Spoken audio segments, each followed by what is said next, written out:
নমস্কার, সবাইকে অনেক অনেক ওয়েলকাম খোঁজ মিররে। আশা করছি সবাই ভালো আছো, সুস্থ আছো। দীর্ঘ এক বছর পর আমি আবার এই চ্যানেলে ভিডিও দিচ্ছি।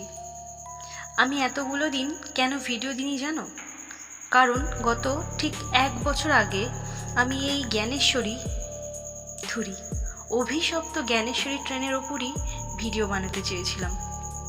ঘটনাও রেডি ছিল আমার কাছে, কিন্তু তার ঠিক পর যখন রেকর্ড করার পর যখন আমি এই ঘটনাটা এডিট করতে বসি, কিছুতেই ঘটনা এডিট করতে পারি না। শুনে আশ্চর্য লাগলেও হ্যাঁ, এটা হয়েছে। আমার সাথে এই টপিকের ওপরে ভিডিও আমি কখনোই তখন রেডি করতে পারিনি। আমি নিজেও আসলে খুব কৌতূহলী মেয়ে। সেই কৌতূহল থেকেই আমি জ্ঞানেশ্বরী ট্রেন সম্বন্ধে জানার চেষ্টা করি। সেই সূত্রেই আমি পশ্চিম মেদিনীপুরে যাই। সেখানে আমার এক ইউনিভার্সিটি ফ্রেন্ডের বাড়ি। ঘটনায় পুরোপুরি ঢোকার আগে এই জ্ঞানেশ্বরী এক্সপ্রেসের যে দুর্ঘটনাটা হয়েছিল তার কিছুটা বিবরণ আমি দিয়ে দিই। 2010 সালে 28শে মে রাত তখন 1:30। ট্রেনটি হাওড়া থেকে ছেড়ে প্রবল বেগে পশ্চিম মেদিনীপুরের ওপর দিয়ে ছুটে চলেছে মুম্বাইয়ের দিকে। হঠাৎ করে একটা বিকট বিস্ফোরণ হয়। ট্রেন লাইনে একটা অংশ উড়ে যায়। 13টা বগি লাইনচ্যুত হয়। সব থেকে ভয়ঙ্কর ব্যাপার, 5টা বগি ছিটকে গিয়ে পড়ে পাশের লাইনে এবং উল্টো দিক থেকে আসা একটি দুরন্ত গতিতে ছুটে আসা একটি মালগাড়ি সেই 5টা বগিকে এসে ধাক্কা মারে। S5, S6, S7, S8 এই বগিগুলো একদম দুমড়ে মুচড়ে যায়। এই ঘটনায় প্রায় 150 জনের বেশি মানুষ মারা যায় এবং 200 জনেরও বেশি মানুষ আহত হন। অ্যাক্সিডেন্টটা এতটাই ভয়ানক ছিল যে ডিএনএ টেস্ট করেও সমস্ত যেসব নিহত ব্যক্তি ছিল তাদেরকে পুরোপুরি শনাক্ত করা যায়নি। শোনা গিয়েছিল মাওবাদীরা এমন ভয়ানক কাজটা করেছে। এটাই সেই জ্ঞানেশ্বরী ট্রেন দুর্ঘটনার বিবরণ। আমি এই জ্ঞানেশ্বরী ট্রেন দুর্ঘটনার সম্বন্ধে খুব একটা জানতাম না, কারণ যখন এই ঘটনাটা ঘটেছিল তখন আমি খুবই ছোট। পরে বড় হয়ে যখন জানতে পারি যে ওখানে এখনও এই ট্রেনের ধ্বংসাবশেষ পড়ে আছে, তখন বান্ধবীকে বলি, ও রাজি হয়ে যায় আমাকে ওখানে নিয়ে যাওয়ার জন্য। কারণ ওর বাড়ি থেকে জায়গাটা যেতে ওই 30 মিনিট মতো লাগে। এবার আমার সাথে এমন কি হয়েছিল যে আমি 1 বছরেরও বেশি সময় এই ইউটিউব থেকে দূরে চলে গেলাম, সেটাই তোমাদেরকে বলবো। এই জ্ঞানেশ্বরী এক্সপ্রেসের ধ্বংসাবশেষ দেখতে আমরা মোট 8 জন গিয়েছিলাম। 6 জন মেয়ে এবং 2 জন ছেলে। সবাই আমরা ইউনিভার্সিটির ফ্রেন্ড। আমরা নিজেদের কার নিয়ে যাই এবং কারটাকে ঠিক জায়গায় পার্ক করে আমরা ওখানে হেঁটে পৌঁছে যাই। এমন বিধ্বংসী অবস্থা দেখেই শরীরটা কেঁপে ওঠে। কিছু কিছু জায়গা দেখে মনে হবে এখনো বোধহয় রক্তের দাগ লেগে আছে। সবকটা বগি কোনোটা উল্টো হয়ে বা কোনোটা বেঁকে পড়ে আছে। আমরা মেয়েরা বাদে ছেলে দুটো ভিতরে ঢুকে তল্লাশি করতে লাগে। আমরা সবাই ফোনে কিছু কিছু ছবি তুলছিলাম। আশপাশকার 2-1টা লোকাল মানুষ দেখে বলতে লাগলো, চলে যাও, জায়গাটা খুব একটা ভালো না। আমরা ওখানে গিয়ে পৌঁছেছিলাম ওই 12টা নাগাদ দুপুর। এসব আশপাশটা ঘুরে ঘুরে দেখতে, ছবি টবি তুলতে আমাদের ওই আবার 1 ঘন্টা টাইম লেগেছে। তখন প্রায় দুপুর 1টা বেজে গেছে। এবার এই যে ইনসিডেন্টটা, আমরা গিয়েছি ঘুরতে ওখানে, আমরা যে 8 জনের গ্রুপ গিয়েছিলাম, আমরা কিন্তু একবারের জন্যও কেউ আলাদা হইনি। আমরা সবাই এক জায়গাতেই ছিলাম। শুধু একটা টাইম আমার যে দুটো আমাদের মেল ফ্রেন্ড ছিল, তারা দুজনই টয়লেট করার জন্য সাইডে গিয়েছিল। ওরা টয়লেট করে ফিরে আসার পর আমরা ওখান থেকে বেরিয়ে যাওয়ার প্রস্তুতি নিচ্ছি। ট্রেন লাইনের একদিকে আছি, অন্যদিকে যাব, তাই রেল লাইনটা ক্রস করছি। হঠাৎ আমাদের একদম শেষে যে বন্ধু ছিল, সে ট্রেন লাইনের ওপর পড়ে গেল। একদম হঠাৎ করে, না ওর কোনো শরীর খারাপ, না কোনো রকম শারীরিক কোনো সমস্যা ছিল, কিচ্ছু না। হঠাৎ করে ট্রেন লাইনে পড়ে গেল। আমরা সবাই আওয়াজ পেয়ে পিছনে তাকিয়ে দেখি যে ও ট্রেন লাইনের ওপরে পড়ে আছে এবং ওর মাথাতে বেশ চোট এসেছে, মাথা প্রায় ফেটেই গেছে। আমরা সঙ্গে সঙ্গে ওকে তুলে নিয়ে ওদের চোখে মুখে জল দিই এবং একটা রুমাল ভিজিয়ে ওর কপালের কাটা জায়গাটাই ধরি, রক্তটা যাতে বন্ধ হয়ে যায় তার জন্য। এই ঘটনাটায় আমাদের দুজন বান্ধবী খুব ভয় পেয়ে যায়, কারণ ওখানে এমন একটা জায়গা ছিল, ওই জায়গাটায় আমার সেই দুজন বান্ধবীও গিয়েছিল এবং ওদের নাকি খুব আনইজি ফিল হচ্ছিল। আমাদের সত্যি করে হয়নি, যেটা মিথ্যে বলে লাভ নেই, কিন্তু হঠাৎ করে এরকম হওয়াটায় ওরা দুজন আরও ভয় পেয়েছে এবং ওখানে ওরা বমি করতে শুরু করে দেয় ভয়ে। আমরা এই বিষয়টাকে কিন্তু খুব নর্মালভাবেই নিয়েছিলাম, আমরা কিন্তু কোনো রকম ভয় বা কোনো রকম ভয়ানক কিছু এরকম কিছুই ভাবিনি, আমরা অস্বাভাবিক কিছুই আমাদের কাছে মনে হয়নি। আমাদের মনে হয়েছিল জার্নি করে এসেছে, আমাদের কিন্তু অনেকক্ষণ ধরে জার্নি করার অভ্যাস আছে, ট্রেনে বাসে অনেকক্ষণ জার্নি করার অভ্যাস আমাদের আছে, তাও আমরা নিজেদের কারে করে গিয়েছি, আমাদের কোনো রকম মানে শরীর খারাপ বা কিছুই ছিল না আমাদের, তাও আমরা এই ব্যাপারটা নর্মালভাবেই নিয়েছি, না শরীর খারাপ হতেই পারে। বন্ধুর পড়ে যাওয়াটা আমাদের কাছে একটু অস্বাভাবিক লেগেছিল, কিন্তু এই যে বমি এদের ব্যাপারটা এটা খুব নর্মালি লেগেছিল আমাদের কাছে।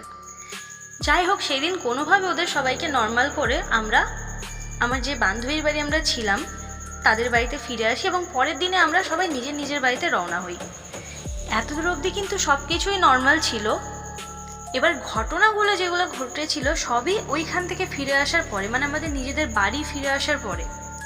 অন্যদের সাথে কি কি হয়েছে সেগুলো পরে বলছি, আগে আমার সাথে কি কি হয়েছে সেগুলো আগে বলি। এখন হয়তো তোমরা অনেকেই বলতে পারো এখনকার সময়ে এইসব ভূত প্রেত এইসব তোমরা বিশ্বাস করো, কিন্তু আমি নিজে একজন এডুকেটেড ওম্যান হয়ে আমি বলছি, হ্যাঁ আমি হয়তো ভূত প্রেত এইসব সরাসরি বিশ্বাস না করলেও আমি কিন্তু পজিটিভ এনার্জি, নেগেটিভ এনার্জি এই জিনিসগুলোতে কিন্তু আমি বিশ্বাস করি, কারণ এগুলো সত্যি করেই যাদের সাথে হয় তারা বুঝতে পারে যে এগুলো কতটা বাজে জিনিস। এবার বলি কি কি হয়েছে। আমি এমন একটা মেয়ে, মানে আমার কাছে যদি তুমি আমিষ এনে দাও আর পাশে যদি ডাল ভাত রাখো, আমি কিন্তু ডাল ভাতটাই আগে প্রেফার করব, কারণ আমি নিরামিষ এসব খাবার খেতে ভালোবাসি। তার মানে এটা না যে আমি আমিষ খাই না, খাই, কিন্তু ভালোবাসাটা নিরামিষের প্রতিই বেশি।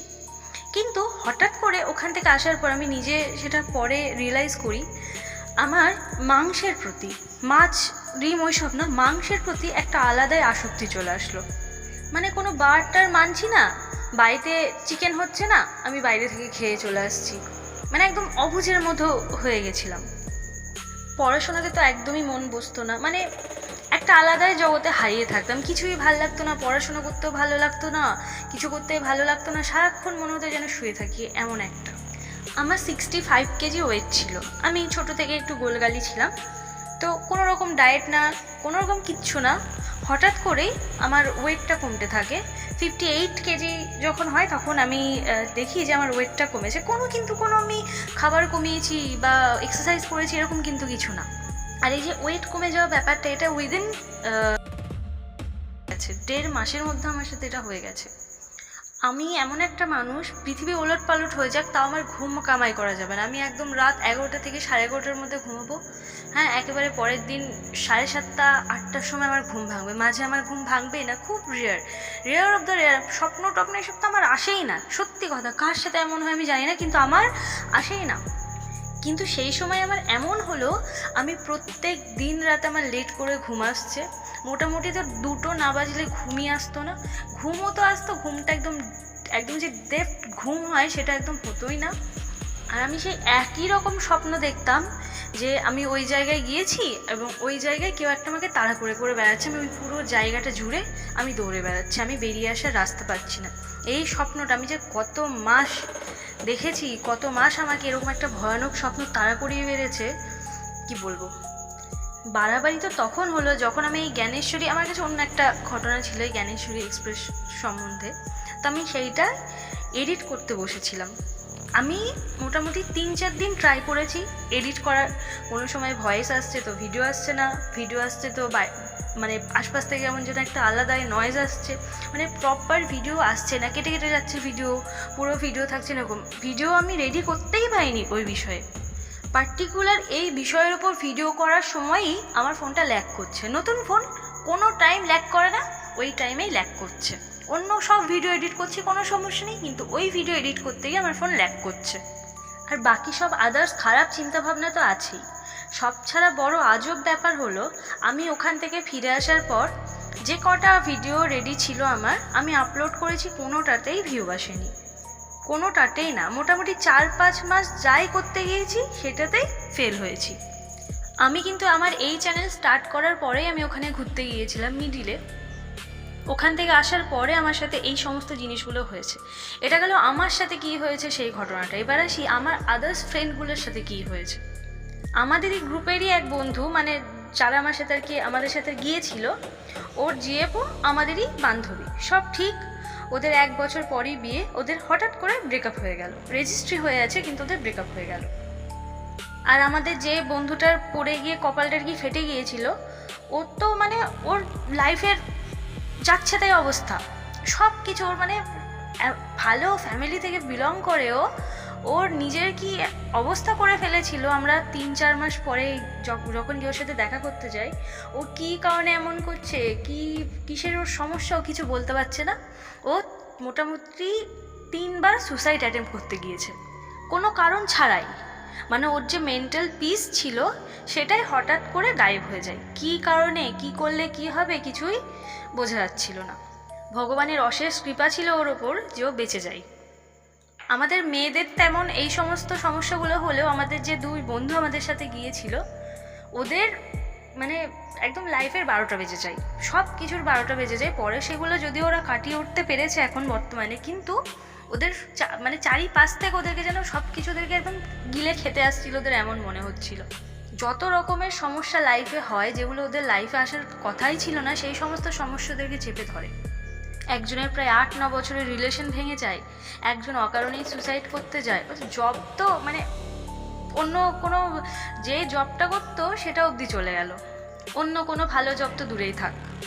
আর বাকি আমার যে 6 বান্ধবী ছিল, ওদের সাথে মোটামুটি আমার মতনই ঘটনাটা ঘটেছে।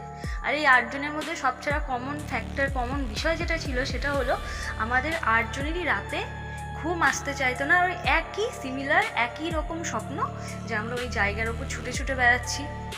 আমি দেখতাম ছুটে বেড়াচ্ছে, আমার পেছনে কেউ ছুটে বেড়াচ্ছে, অন্য কেউ দেখতো ওর পিছনে ট্রেন ছুটছে, এরকম। মানে ওই একই জায়গার উপরে আমরা সবাই স্বপ্ন দেখতাম। আমাদের কি ভুল হয়েছিল, কিসের কারণে আমাদের লাইফের প্রায় 7-8 মাস আমাদের সাথে এরকম ঘটেছে, কী কারণে কি কিছু আমাদের ধারণা নেই। তবে হ্যাঁ, শেষে একটা কথাই বলতে পারি, নেগেটিভ জিনিস আছে, পজিটিভ জিনিসও যেমন আছে, নেগেটিভ জিনিসও আছে।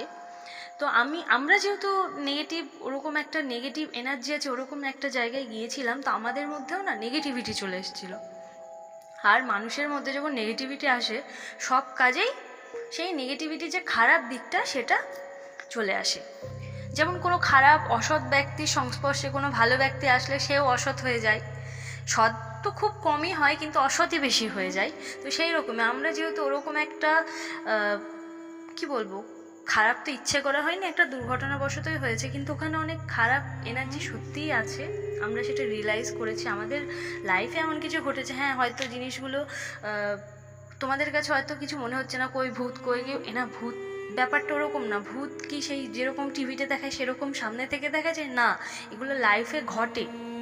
আমরা ভূত দেখিনি, কিন্তু আমরা লাইফের এমন একটা ফেজের ভিতর দিয়ে গিয়েছি সাংঘাতিক, মানে মাথায় খারাপ চিন্তা ভাবনাই আসতো।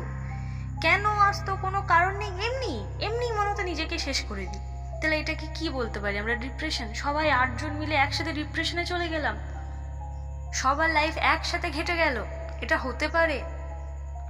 ঠিক এই সব কারণের জন্যই আমি এতদিন অবধি ইউটিউব থেকে দূরে ছিলাম। কারণ যেই কাজটার প্রতি আমার মনই বসছে না, যেই কাজটা মনে হচ্ছে আমি পারবো না, মানে আমার মধ্যে যেই একটা আত্মবিশ্বাস ছিল সেটাই চলে গেল, সেই কাজটা আমি করব কি করে? তো যাই হোক, এই ছিল আজকের ঘটনা। আরও অনেক ভালো ভালো প্রচুর প্রচুর ঘটনা আমার কাছে আছে। তোমরা যদি পাশে থাকো, কারণ অনেক দিন পরে এসেছি, আমি জানি এই ভিডিও অনেক বেশি জনের কাছে পৌঁছবে না, কিন্তু তোমরা যদি পাশে থাকো আবার আমি ঘুরে দাঁড়াতে পারবো, এটাও জানি। তো তোমরা প্লিজ সবাই পাশে থেকো। আর তোমাদেরও যদি ঘটনা দেওয়ার ইচ্ছে থাকে, তোমাদের সাথে এরকম কিছু ঘটে থাকে, তো তোমরা আমাকে পাঠাতে পারো, আমি সব ডিটেলস ডিসক্রিপশনে দিয়ে দেবো। তো আজকের মতো টাটা, দেখা হবে আবার নেক্সট কোনো ভিডিওতে। আর